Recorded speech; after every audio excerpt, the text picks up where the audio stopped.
Ayan po, ka-idolot. Kinukuha na po yung si Archie. Ayan po. Natanggal. Natanggal siya, natanggal. Ayun. Natatanggal yung ano niya, yung balay, yung tusok-tusok niya. Ayun o, mga ka-idolo. Pag binano, yan. Sige, galingan mo. Yan. Lumangoy na. Yan, isa. Ayun o, nalaglag. Matanggal uli. Sige, kaya mo yan. Tiwala ka lang sa sarili mo. Ayun, yung malaki. Diyan muna sa ibabaw. Yung malaki, para ayun. makikita mo na maayos. Wag dito, diretso.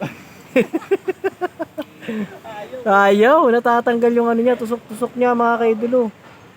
Natatanggal. Ayun. Muna, yan. Yan, ayun, nakuha na siya isa. Ayun o, yung si Archie. Si Archie ba yan? Gumagalaw! Ayun o, gumagalaw.